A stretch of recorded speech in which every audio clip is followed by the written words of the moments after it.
You got something tattooed on your face right here.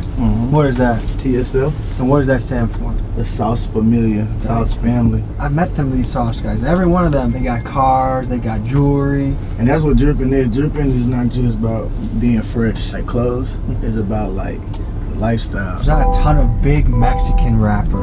Why do you think that is? Hip hop wasn't like for Mexicans. I feel like Mexicans just started getting relevant. Like we just got in the door. It was a couple Mexicans before me, but as far as like actually like coming with the style that I came with, I opened that door back. Because you had the South Park Mexicans. They all like did their thing back in the day. Who are some Mexican artists that people should be looking out for if they haven't heard of them already? Mexican OT, D-Baby, Brick Wolfpack, 10K Wordo. It's so many, bro, I forget. It seems like it's starting to move the culture now. Right.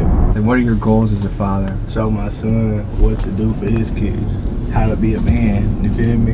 Is it ever tough, like, knowing how you grew up compared to how your son grew up? Like, you almost feel like he doesn't understand what real struggle is, or is there any element of that?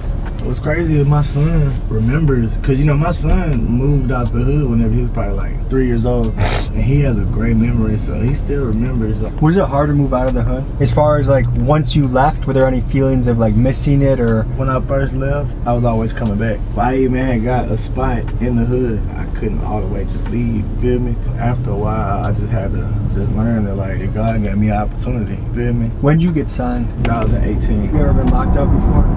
Yeah, I was locked up my whole juvenile life. Let's talk about Peso's childhood. Things were going okay until the age of 8, where his mom began a long pattern of being in and out of jail. And at this time, his dad was making a living selling dope. By 10 years old, Peso was in and out of juvie for robbing and getting caught with drugs, and by 14, he was active in the streets. So for Peso to be in this house, a family man, out of jail, and living prosperous, it's truly an against the odds story.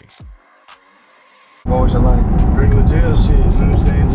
Just being away from your family and away from home, it's just, after a while, I started feeling like that, like, jail was my home. What was the role of your dad in your life? My dad was in and out of my life. My dad's always been there as far as, like, contact-wise, you feel me? My pops in the streets, too. When you're on tour, is it hard being away from home? Yeah, shit.